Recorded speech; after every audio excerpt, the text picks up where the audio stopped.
East Riding of Yorkshire, and this is my podcast about my handmade life. You can find me on Instagram as Louleigh_, on Ravelry as Louleigh. I have an Etsy shop where I sell knitting needle cases and notions cases, pencil cases, and I sell some sewing patterns there as well, and that's Shop Louleigh on Etsy. But you can find links to all of my online places at louleigh.com. I'm being joined by my little hairy co-host who you can't see. He's just here doing the usual. I'll put him down in a minute.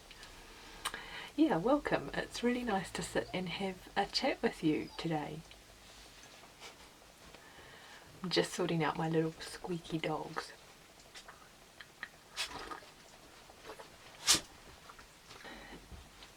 Today I am wearing my Markley jersey, which is a pattern by Elizabeth Doherty, and I made it in Skein Queen. I forget the name of the yarn now, but the colourway was Antique Maps, and yeah, I really like it. So this is community news, and we have a few things running along in the Louleigh Ravelry group. The first is the Advent mini skein swap, and Q3 sign-ups will end at the end of this month, at the end of June, and I will pair everybody up for that, and you'll get your swap buddies.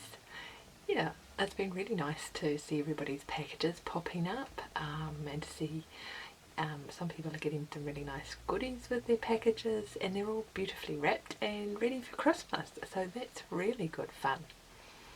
We also started the ankle socks knit along. Yeah, you can knit any pair of ankle socks that you like, or you can, if you've got whips like me, then you can get those out and join us. That's going until the end of July, because knitting ankle socks seemed like a summery sort of thing to do. And I have finished my first pair of ankle socks. These are my ankle socks with pinstripes. This is my pattern. You don't have to knit my pattern to join in the cowl. You can knit any pattern, ankle sock pattern that you like. But when I did the new sample for the re-release of the pattern, Louleigh from Louleigh Family Yarns sent me a beautiful sock set with two different mini skeins, and one was the bright pink that you see in the pattern photo, and she also sent me this lovely green as well. And my sock model has lovely wee feet, and so I was able to get two pairs of ankle socks out of that sock set. And so yeah, I'm going to pop that in my gift basket, and someone will be able to pick those out for themselves. The yarn, now that it's been blocked, is just so soft and really lovely. So yeah, I'm really pleased with those. My next pair of ankle socks is a pair for myself, and this is a whip that I've had going along for quite some time. Last year I released my ankle socks, my ultralight ankle socks pattern, which is a pattern for lace weight socks. They look really odd because they're as long as your foot, but once they stretch out horizontally across your foot, they shorten a little bit.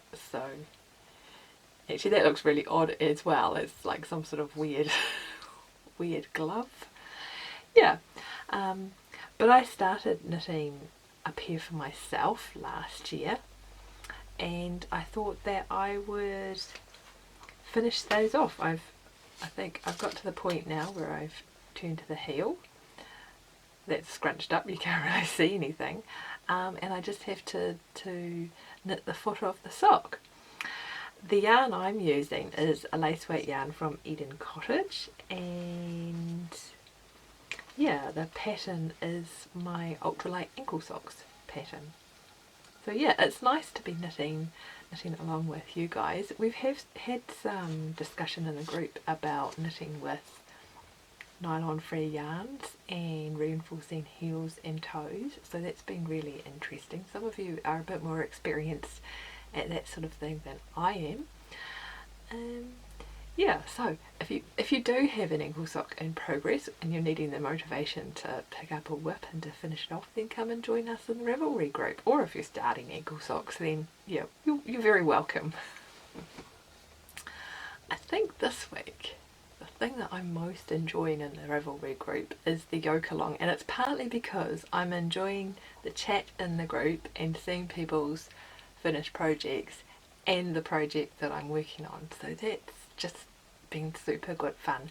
There are some wonderful jerseys in that thread. So yeah, go and have a look if you're needing some inspiration for knitting a garment that has a yoke construction. You can knit, what can you do? Whips are welcome as long as you haven't finished the fancy bit. Then if you have a yoke sweater that has been languishing, then please come and join us. I'm knitting the Guthrie jersey, except I'm going to cardiganize it. Apparently some of you enjoy that word, so I feel like I should say that as much as possible. So I'm knitting my Guthrie out of some really pretty yarn from Ginger Twist Studio in her Sheepish DK and the West Yorkshire Spinners Blueface Leicester DK. And I've got to the point now, if you've been watching you'll know that I've done the sleeves, but I've got to the point where I have divided the body. So I've got the sleeves there on holders and it's a little bit rolled up, but I'm onto the body section of this now and I love it. I'm really excited. This scruffy bit down the front is the steek section I'm going to make it into. Excuse me. The pattern is written to be a jersey and I'm going to make it into a cardigan. And I have tried it on. I just wanted to check that the fit was good and that I was happy with that, and I'm so excited. It's going to be really cool in my mind, and that's all that matters. So yeah, that's really exciting. I am really enjoying picking this one up and knitting on it every evening, and just getting in a couple of rows. And now that I've divided for the sleeves, the rows are a little bit shorter. Well, actually quite a bit shorter. And also I've been able to put it on and see that I want to add a little bit more length to the sleeve, and also know how much ribbing I want to add.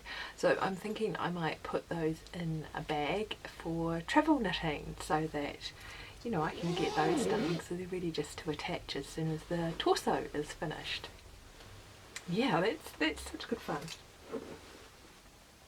The last project that I have to talk to you about today is my Playdate cardigan, and it's in a little bit of a tangle because I'm up to the section with it where you knit the front, the back, the front and the back separately. So I've got needles and bits all over the place here. But yeah, so this is for the Hairy Man's new granddaughter. And I am knitting it out of the Stranded Dye Works MCN base. She has a name for that. I think it might be Paradise or something, in the Metalsome colourway, and I'm really pleased with the way that this is coming out. These little rolled up bits here are the insides of the pockets, and I'm knitting that with another Ginger Twist Studio yarn. Just got it over here. It is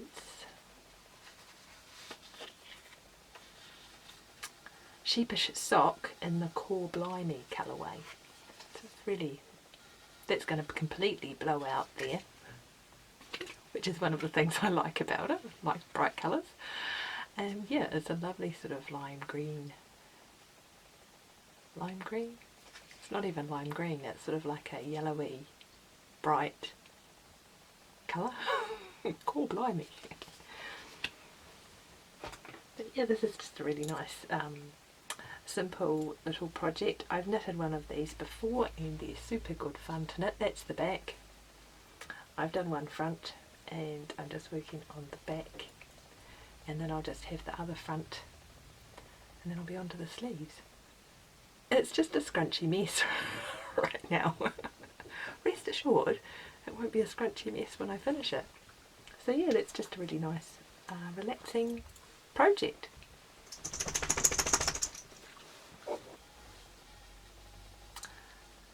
This morning I have released my Easy Nesting Buckets pattern and my Easy Drawstring Bags pattern, which is really exciting. I'm surrounded by buckets and bags because I've made quite a lot of them, but oh, this one has fluff on it, it's well used. So this was the first bucket that I made, and I did it because I wanted some way of organising the things in my house, and I was thinking about buying some baskets, but of all shapes and sizes. One of the problems with baskets though is when they're not in use, they kind of take up a lot of space in your house, and our house is not that big. I think I've said before it's about 50 square metres, maybe slightly larger than that. So yeah, it's nice to have things that can pack down and be put away. And of course I have lots of fabric scraps and leftovers, so I decided to try making my own fabric baskets. And this was the first one, this was the prototype. And I've put some really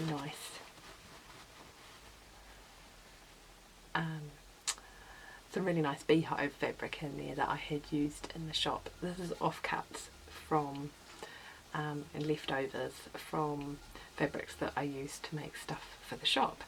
And I also used offcuts of batting, so I had found a tutorial online on how to piece the batting together, so that I could just make these little buckets.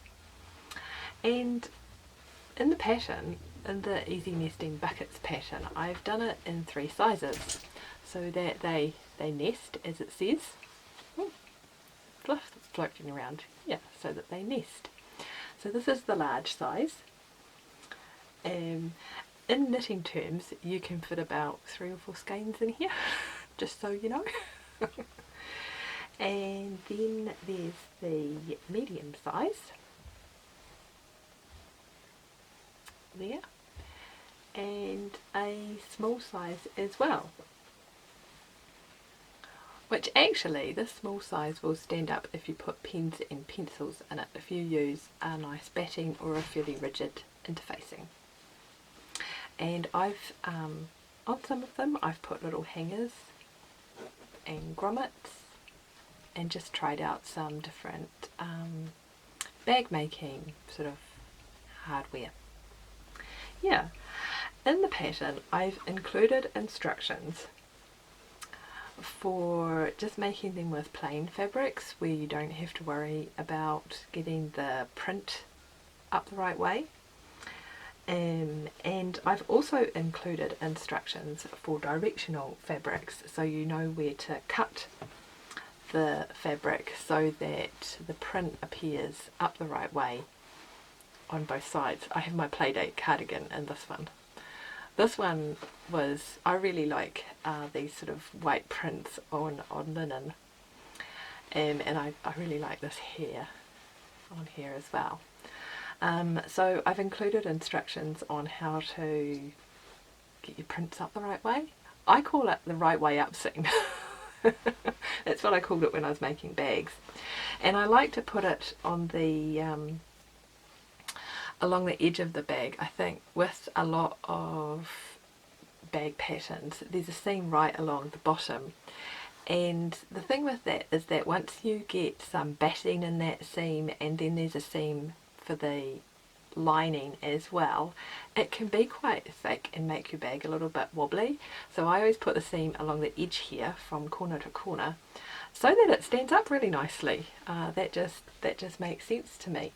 As I said, I made this a couple of weeks ago just because I really like the print, and I'd been experimenting with making a little purse, and so I had a piece of leather that already had the dome snap popper attached, and so I thought I would just add that on there, just a way of closing the bucket up a little bit. And there are also instructions to make a bag that has a different coloured, or what I call a heavy base. So I've made this one out of oilcloth, so that I can put it down when I'm at the allotment, or put it down when I'm out in the garden, and not have to worry about soiling the fabric. But you could make that out of any sort of coordinating fabric and just use that for the base. An old pair of jeans or something would be really useful for that. I've got my ultralight socks in here, and this little tab I made using some of the fabric that I cut out from the gussets. So when you cut the gussets, this little bit here where you make it three-dimensional, you always end up with a little rectangle of waste fabric, and so this one was off a different bucket. I think it was actually off the drawstring bag, and so I just made a little tab and then installed a grommet on it. Yeah, I've got a bit nuts with these. They're kind of addictive because they're just leftover fabric. You know, you can start whipping them up endlessly. So this was a little trio that I made. See? They're everywhere. This was a little trio that I made. And as you can see, I've put the print on the inside with these, and I've put the right way up seam down inside.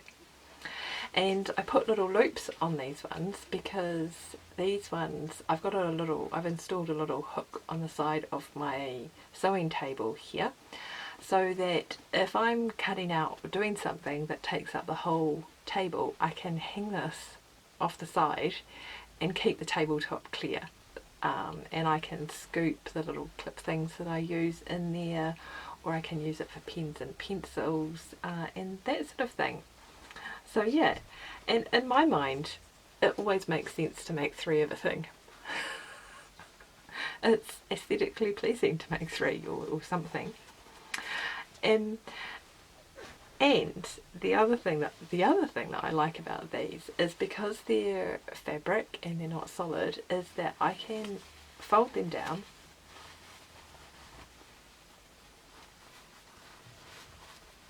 as well and use them to organise things in my drawers. So I can just fold it down to the right height of the drawer, and it has the cute little contrast section there, and I'm able to open and close the drawer. So it didn't stop there. Sometimes you want a receptacle that you can close, and I'm a big fan of a drawstring bag, and so I thought I would do a pattern for those as well, because it's such a easy beginner project. This is about the right size if you're a knitter for a sock project, and yeah, it's just a really simple drawstring bag. I wanted to create a pattern that was just really easy for beginner sewists, so that when you have that exciting moment where you get your new sewing machine out of the box for the very first time, you've got a simple project that you can get going with. And they make great little gifts for people as well. I made a couple of these before Christmas, just to put in people's gifts, or to actually fill with things, just as a fun way of, reusable way of packaging things. The other thing that I think is that I like about this pattern is that once you get the hang of making these and the dimensions of them, you can just make whatever size bag you want. So this is a bag that I made I think about a month ago now, and I made it out of a tea towel that I got from Katie Green Bean, and I used the same oilcloth for the bottom just so that that would stay nice and clean. And then I've added some grommets, some hardware, and a leather strap. So I was trying out using rivets and these clippy things.